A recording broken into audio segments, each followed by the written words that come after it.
ദൈവത്തിൻ്റെ പരിശുദ്ധ നാമം വാഴ്ത്തപ്പെടുമാറാകട്ടെ. ഒരിക്കൽ കൂടെ കർത്താവിൻ്റെ വചനം സംസാരിക്കുവാൻ ദൈവം തന്നിരിക്കുന്നതായ നല്ല അവസരത്തിനായി സന്ദർഭത്തിനായി ഞാൻ ദൈവത്തെ സ്തുതിക്കുന്നു. നമ്മൾ കഴിഞ്ഞ ദിവസങ്ങളിൽ ചിന്തിച്ചതായ മരണാനന്തര ജീവിതം എന്താണ് എന്ന വിഷയത്തെക്കുറിച്ച് തന്നെയാണ് ബാക്കി നമ്മൾ ചിന്തിക്കുന്നത്. ഇത് പൂർണ്ണമായ കാര്യമല്ല, ഭാഗികമായും നമ്മുടെ സമയത്തിൻ്റെ പരിധിക്കുള്ളിൽ നിന്നുകൊണ്ട് പറയാനായിട്ട് ആഗ്രഹിക്കുന്ന കാര്യങ്ങളാണ്. കഴിഞ്ഞ എപ്പിസോഡിൽ ഹൈന്ദവ ചിന്താഗതി എന്താണ്, മുസ്ലിം ചിന്താഗതി എന്താണെന്ന് നമ്മൾ ചിന്തിച്ചു. ഇന്ന് നമ്മൾ ചിന്തിക്കുന്നത് ക്രിസ്തു എന്താണ് പഠിപ്പിച്ചത്. ഞാൻ തന്നെ വഴിയും സത്യവും ജീവനുമാകുന്നു എന്ന് പറഞ്ഞ ക്രിസ്തു നമ്മളെ എന്താണ് പഠിപ്പിക്കുന്നത്. അതിനെക്കുറിച്ച് ചിന്തിച്ചാൽ യേശു പറഞ്ഞത്, നിങ്ങൾ പ്രതികാരം ചെയ്യരുത്. അത് പ്രതികാരം ചെയ്യാനായിട്ട് ദൈവമുണ്ട്. ആ ദൈവം പ്രതികാരത്തിൻ്റെ ഉടയവനായതുകൊണ്ട് ചെയ്യുവാനായിട്ട് ദൈവത്തിനേ കഴിയുള്ളൂ. അത് ദൈവം ചെയ്തുകൊള്ളും എന്ന് പറയുന്നു. അതുകൊണ്ട് ഈ ഭൂമിയിലായാലും മതങ്ങളെ സൃഷ്ടിക്കാൻ ദൈവം യേശു ലോകത്തിൽ വന്നില്ല. യേശു ഒരു മതസ്ഥരെയോ യേശുവിനെ നമ്മളൊരു കാര്യം മനസ്സിലാക്കുന്നത് വളരെ നല്ലതാണ്. ജാതിയോ മതമോ വർണ്ണമോ വർഗമോ ദേശമോ അങ്ങനെ ഒരു വ്യത്യാസമില്ല. സ്ത്രീ എന്നോ പുരുഷനെന്നോ വ്യത്യാസം ദൈവത്തിൻ്റെ സന്നിധിയിലില്ല. സ്ത്രീയെയും പുരുഷനെയൊക്കെ ദൈവം സൃഷ്ടിച്ചത് തന്നെയാണ്. അവർക്ക് അവരുടേതായ വ്യത്യാസങ്ങൾ ഉണ്ട് എന്ന് പറഞ്ഞ് ദൈവം സ്വർഗവുമായിട്ട് ബന്ധപ്പെടുത്തുമ്പോൾ അവിടെ സ്ത്രീയും പുരുഷനും ഒരേപോലെ തുല്യരാണ്. മരണാനന്തരത്തിൽ ദൈവരാജ്യത്തിൽ പോകുന്നത് അവിടെ സ്ത്രീ പുരുഷ വ്യത്യാസം ഒന്നുമല്ല. അവരെല്ലാവരും ദൈവദൂതന്മാരെ പോലെ ആയിരിക്കുമെന്നാണ്. അവിടെ കല്യാണത്തിന് കൊടുക്കുന്നുമില്ല, കല്യാണം കഴിക്കുന്നുമില്ല. യേശു ഒരു ഉദാഹരണം പറഞ്ഞത്, ധനവാനായ ഒരു മനുഷ്യനുണ്ടായിരുന്നു. അവനെ ധനവാൻ എന്നാണ് പറയുന്നത്. അവിടെ ജാതിയോ മതമോ ഒന്നും അറിഞ്ഞുകൂടാ. പിന്നെ ഒരു പാവപ്പെട്ട മനുഷ്യനുണ്ടായിരുന്നു. അദ്ദേഹത്തെ ലാസർ എന്നാണ് വിളിക്കുന്നത്. അപ്പോൾ ലാസർ രോഗിയും ധനവാൻ എല്ലാ സുഖസൗകര്യങ്ങളും അനുഭവിച്ചതായ ഒരു വ്യക്തിയാണ് എന്നാണ് ആ കഥയിൽ പറയുന്നത്. ഇതൊരു കഥയാണ് യേശു പറഞ്ഞത്. അല്ലാതെ അങ്ങനെ ഇത് ഒരു ഉപമ പോലെ ഒന്നിനോടൊന്ന് സദൃശ്യം ചെന്നാൽ അത് ഉപമയായിടും. ഈ ആര് ദൈവരാജ്യത്തിൽ പോകും എന്നുള്ളതിനെക്കുറിച്ച് ഒരു ഉപമ, അത് ദൈവത്തിൻ്റെ പ്രമാണം അനുസരിക്കുന്നവർക്ക് മാത്രമേ ദൈവരാജ്യത്തിൽ പോകാനായിട്ട് കഴിയുള്ളൂ എന്ന് യേശു പറഞ്ഞു. യേശു അവസാനം ആ കഥ അവസാനിപ്പിക്കുന്നത്, അവിടെ മോശയും പ്രവാചകന്മാരും ഉണ്ടല്ലോ, അവരുടെ വാക്ക് കേട്ടാൽ യാതനയില്ലാത്ത സ്ഥാനത്ത് വന്നു ചേരുവാനിടയായിത്തീരും. ഞാൻ ഈ ഭാഗത്തിൻ്റെ ആദ്യ സമയത്ത് തന്നെ പറഞ്ഞു,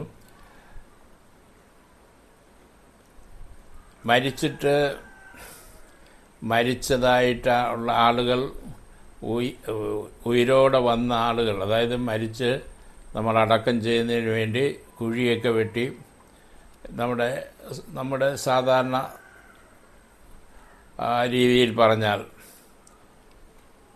അവരെ അടക്കം ചെയ്യാൻ എഴുന്നേൽക്കുമ്പോൾ ചലനങ്ങളുണ്ടായി. അവർ പിന്നെ ജീവനിലേക്ക് കടന്നു വരുന്ന ആളുകൾ അവരും പറയുന്നത് ഞങ്ങൾ കണ്ടത് ഒരു ഭാഗത്ത് തീയും കത്തുന്ന സ്ഥലവും മറ്റൊരു ഭാഗത്ത് നല്ല പ്രകാശമുള്ള സ്ഥലവുമായിട്ട് ഞങ്ങൾ കണ്ടുവെന്നാണ്.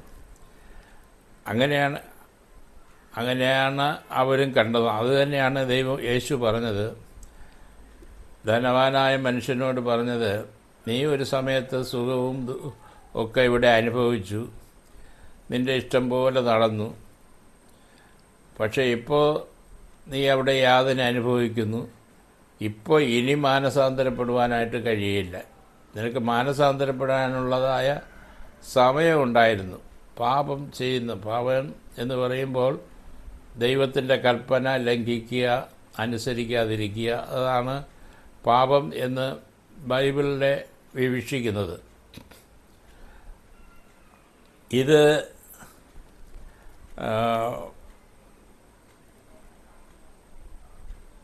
ആ പാപത്തിന് വിരോധമായിട്ടാണ് യേശു കാൽവരി ക്രൂശിൽ മരിച്ച് അടക്കപ്പെട്ട് 3-ാം ദിവസം ഉയർത്തെഴുന്നേറ്റത്. അപ്പോൾ യേശുവിൻ്റെ രക്തത്താലുള്ളതായ വിടുതൽ അവിടെ നമുക്ക് പ്രാപിക്കുവാനായിട്ട് കഴിയുന്നു. അതും സൗജന്യമായിട്ട്. മലരോ പൊരിയോ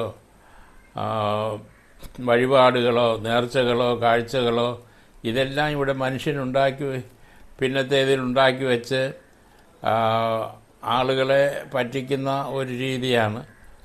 പക്ഷേ എല്ലാറ്റിനും പൈസയുടെ ആവശ്യവുമുണ്ട്, പണത്തിൻ്റെ ആവശ്യവുമുണ്ട്.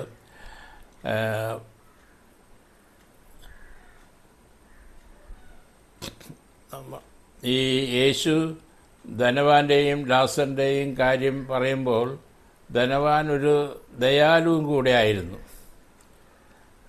അങ്ങനെയാണ് ചിത്രീകരിക്കുന്നത്. ഈ ധനികൻ്റെ വീട്ടിൽ വ്രണം പിടിച്ച് നാറ്റം പിടിച്ച് കടന്നതായ ലാസറിനെ പാർക്കുവാനുള്ള ഒരിടം ആ അല്ലെങ്കിൽ അവൻ്റെ ബംഗ്ലാവിൽ തന്നെ ഉണ്ടായിരുന്നു. അവൻ്റെ അപ്പനുറുക്കുകൾ പിറക്കി തിന്നുവാനുള്ളതായ അവകാശം ഈ ധനവാൻ ലാസറിന് കൊടുത്തിരുന്നു. അപ്പോൾ ദീനദയാലുവാണ് ഈ ധനവാൻ എന്ന് പറയുന്ന മനുഷ്യൻ.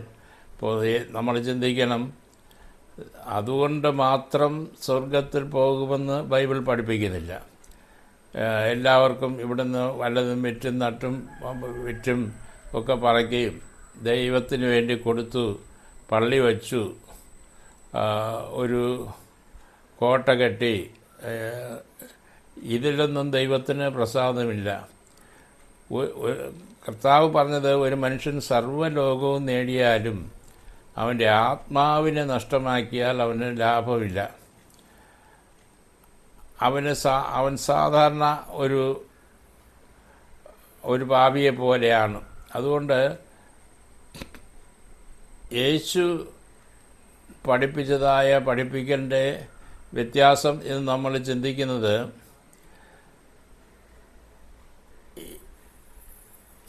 ഈ കല്യാണം കഴിക്കുന്നതോ ഇവിടെ സമൃദ്ധമായി ജീവിക്കുന്നതല്ല.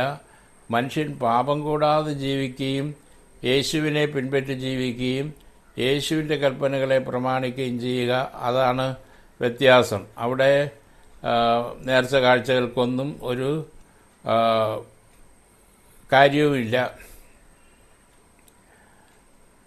ഇനി നമ്മൾ ചിന്തിച്ചാൽ, എന്നിൽ വിശ്വസിക്കുന്നവൻ മരിച്ചാലും ജീവിക്കും എന്ന് യേശു പറഞ്ഞു. അപ്പോൾ വിശ്വാസത്താലാണ് എല്ലാം നടക്കുന്നത്. ഇന്നിപ്പോൾ തന്നെ ഈ പ്രസംഗമോ ഈ ദൈവവചനമോ കേൾക്കുന്ന ഒരാൾക്ക് എനിക്ക് ദൈവരാജ്യത്തിൽ പോകണമെന്ന് പറഞ്ഞ് ആഗ്രഹിച്ചാൽ, നിൻ്റെ ജാതി എന്താണ്, നീ ഏത് മതക്കാരനാണ്, ഏത് ഗോത്രക്കാരനാണ്, ഏത് വംശക്കാരനാണ്, ഏത് രാജ്യക്കാരനാണ്, നിൻ്റെ ജനനസ്ഥലം എവിടെയാണ്, നീ ചുവപ്പനാണോ കറുപ്പനാണോ വെളുപ്പനാണോ ആഫ്രിക്കക്കാരനാണോ, ഇതൊന്നും അവിടെ വിഷയമേ അല്ല. നീ ആണാണോ പെണ്ണാണോ എന്നൊന്നും വിഷയമല്ല. ഏത് ജാതിയിൽപ്പെട്ടവനായാലും വർഗത്തിൽപ്പെട്ടവനായാലും അവന് മോക്ഷം പ്രാപിക്കുവാൻ ഒരു പൈസയും ചെലവില്ല. മെഴുകുതിരി കത്തിക്കേണ്ട, ചാമ്പ്രാണിത്തിരി കത്തിക്കേണ്ട. ദൈവം അഖിലാണ്ടത്തിൻ്റെ ഉടയവൻ എല്ലാ മണങ്ങളുടെയും ഉറവിടമാണ്. പ്രകാശമെന്ന് പറഞ്ഞാൽ കർത്താവ് പ്രകാശമാണ്. കർത്താവ് പറഞ്ഞത് പ്രകാശം. ദൈവത്തെ ഒരു രൂപമായി കാണാനായിട്ട് ഒരു തർക്കം കഴിഞ്ഞിട്ടില്ല. ഒരിക്കൽ മോശ പറഞ്ഞു, എനിക്ക് ഒന്ന് കർത്താവിനെ കണ്ടെങ്കിൽ കൊള്ളായിരുന്നു എന്ന്. കർത്താവ് പറഞ്ഞു, എന്നെ കാണുവാൻ നിനക്ക് കഴിയില്ല എന്നാണ്. അപ്പോൾ യേശുവിൻ്റെ രാജ്യത്തിൽ എന്ന് പറയുന്നത് സ്വർഗരാജ്യത്തിൽ പ്രകാശപൂരിതമാണ് എല്ലാം. അവിടെ ആണും പെണ്ണും എന്നൊന്നുമില്ല. അവിടെ പ്രജനനം ഇല്ല.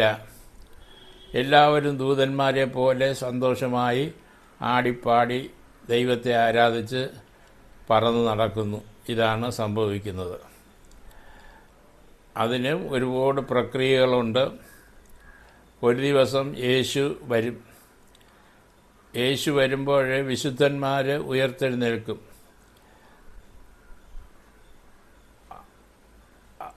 ദൈവത്തിലെ വിശ്വാസം ഉള്ളവർ, ക്രിസ്തുവിനെ രക്ഷിതാവായി സ്വീകരിച്ചവർ, അവർക്ക് ഉയർത്തെഴുന്നേൽക്കാൻ കഴിയും. ഈ മണ്ണിൽ നിന്ന് ഈ മണ്ണ് അടക്കം ചെയ്താൽ അവിടെ നിന്ന് അഴിച്ചു വരും. മത്സ്യത്തിൻ്റെ വയറ്റിലാണ് പോകുന്നതെങ്കിൽ അത് അവിടെ എവിടെയാണോ മരിച്ചത്, എങ്ങനെയാണോ മരിച്ചത്, ആ നിലയിൽ അവിടെ നിന്ന് എഴുന്നേറ്റ് വരും. അത് ദൈവത്തിൻ്റെ ഒരു കൽപ്പന. ഇവിടെ കയറി വരുവീൻ എന്ന ശബ്ദം കേൾക്കുമ്പോൾ ഈ പ്രക്രിയ നടക്കുന്ന സമയമാണ്. അപ്പോൾ യേശു വരുമ്പോൾ അങ്ങനെ മരിച്ചവരെ മുമ്പേ ഉയർത്തെഴുന്നേൽക്കും. പിന്നെ ജീവനോട് ശേഷിക്കുന്ന നാം കർത്താവിനെ എതിരേൽപ്പാൻ മേഘങ്ങളിൽ എടുക്കപ്പെടും. ഇങ്ങനെ നാം എന്നും ക്രിസ്തുവിനോടുകൂടെ ആയിരിക്കുമെന്നുള്ളതാണ്. അത് കഴിഞ്ഞാൽ യേശുവിനോടുകൂടെ ഈ ഭൂമി തന്നെ 1000 ആണ്ട് വാഴും. യേശു രാജാതിരാജാവായി കർത്താവായി വാഴും. അപ്പോഴാണ് യഥാർത്ഥത്തിൽ ഇവിടെ നമ്മൾ ഭാഷയ്ക്ക് വേണ്ടി പറയുന്ന മാവേലി നാട് വാഴാൻ പോകുന്നത്. കള്ളമോ ചതിയോ ഒന്നും ഇല്ലാത്ത ഒരു രാജ്യത്ത് നമ്മളിവിടെ 1000 ആണ്ട് വാഴും എന്നാണ് ബൈബിൾ പഠിപ്പിക്കുന്നത്. അത് കഴിഞ്ഞതിന് ശേഷം ഒരു 7 വർഷം പീഡകാലം ഈ ഭൂമിയിലുണ്ടാകും. അത് കഴിഞ്ഞതിന് ശേഷമാണ് ആബാലവൃത്തം, മരിച്ചവരും എല്ലാവരും, ദുഷ്ടന്മാരും ശിഷ്ടന്മാരും എല്ലാവരും ഉയർത്തെഴുന്നേൽക്കുന്നത്. അങ്ങനെ ഏർക്കുമ്പോൾ ഒന്നാമത്തെ പുനരുത്ഥാനത്തിൽ പങ്കുള്ളവർ ഭാഗ്യവാനും നീതിമാനുമാണ്. ഇപ്പോൾ ഒന്നാമത്തെ പുനരുത്ഥാനത്തിൽ പങ്കുള്ളവരാകണമെങ്കിൽ നമ്മളിവിടെ കർത്താവിൻ്റെ സന്നിധിയിൽ വിശ്വസിച്ച് വിശ്വാസസ്നാനം സ്വീകരിച്ച് കർത്താവിൽ ആശ്രയിച്ച് ജീവിക്കുവാനായിട്ട് തീരുമാനിച്ച് വിശുദ്ധ ജീവിതം നയിക്കുവാനായിട്ട് ഇടയായാൽ ഒന്നാമത്തെ പുനരുത്ഥാനത്തിൽ നമ്മൾ പങ്കുള്ളവരായിത്തീരും.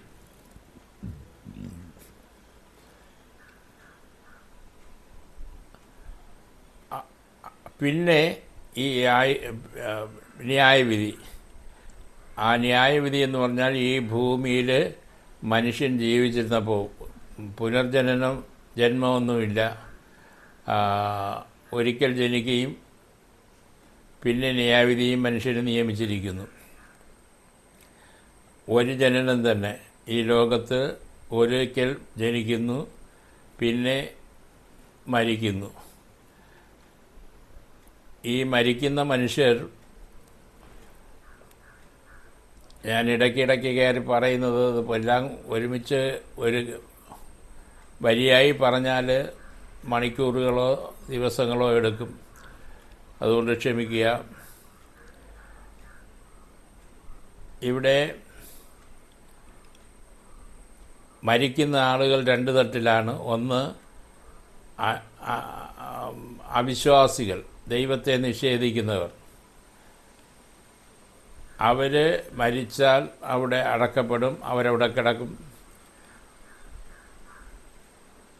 അവർ പീഡനം സഹിക്കുന്ന ഒരു സ്ഥലത്താണ് അവർ ചെന്നപ്പോൾ വീഴുന്നത്. അവിടെ കിടന്ന് രാപകൽ ദണ്ഡന അനുഭവിക്കേണ്ടി വരും. ന്യായവിധി വരെ ദണ്ഡന അനുഭവിക്കേണ്ടി വരും. എന്നാൽ വിശുദ്ധന്മാരുടെ മരണമെന്ന് പറഞ്ഞാൽ അത് അബ്രഹാമിൻ്റെ മടിയിലേക്ക് അവർ പോകും. അവർക്ക് ഒരു പൂന്തോട്ടം എന്ന് പറയുന്ന ഒരു പ്രത്യേക സ്ഥലം അവിടെ ഒരുക്കിയിട്ടുണ്ട്. ക്രിസ്തീയ വിശ്വാസമാണ് ഞാൻ പറയുന്നത്. അവർ പറുദീസ എന്ന് പറയുന്ന സ്ഥലത്ത് അബ്രഹാമിൻ്റെ മടിയിൽ അവിടേക്ക് പോകും. അപ്പോൾ രണ്ട് പേര് രണ്ട് സ്ഥലത്താണ് പോകുന്നത്. അതുകൊണ്ടാണ് ധനവാൻ ലാസറിൻ്റെയും കഥയിൽ നമുക്കും നിനക്കും തമ്മിൽ ഒരു വലിയ പിളർപ്പുണ്ടായിരിക്കുന്നു. ഇവിടെ ഉള്ളവർക്ക് അവിടെ വരാനും അവിടെ ഉള്ളവർക്ക് ഇവിടെ വരാനും കഴിയുകയില്ല. അത് കഴിയാത്തതുകൊണ്ടാണ് കർത്താവ് അങ്ങനെ പറയുവാൻ ഇടയായിത്തീർന്നത്. അപ്പോൾ രണ്ടുപേരും രണ്ട് സ്ഥലത്താണ് കിടക്കുന്നത്. ഒരാൾ പാതാളത്തിൽ കഴിയുമ്പോൾ മറ്റൊരാൾ പറുദീസയിലാണ് കഴിയുന്നത്. ചിലപ്പോൾ ഇവർക്ക് തമ്മിൽ കാണാമായിരിക്കാം, എന്നാൽ അവർക്ക് പോകാനും വരാനുമുള്ള കഴിവില്ല. കാരണം അവിടെ വലിയ പിളർപ്പ്, വലിയ ഒരു ഗർത്തം ഉണ്ടായിരിക്കും രണ്ടുപേർക്കും ഇടയിൽ.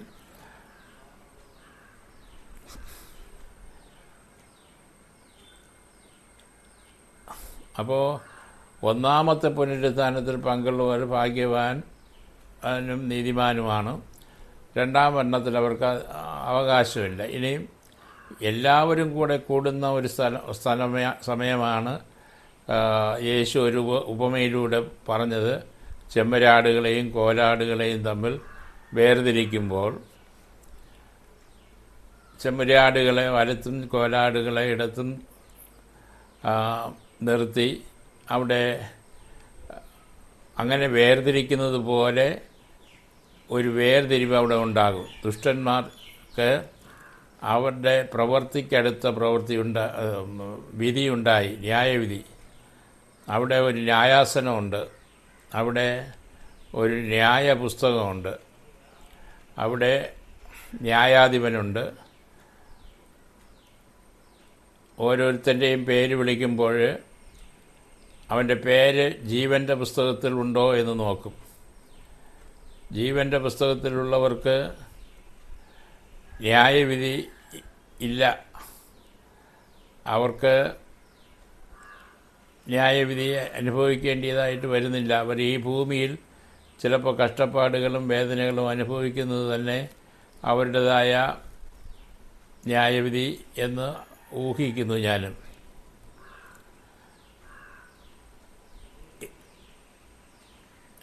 ഇനി ദുഷ്ടന്മാർക്ക് ആണെങ്കിൽ അവരുടെ പേര് ജീവൻ്റെ പുസ്തകത്തിൽ എഴുതിയിട്ടില്ല.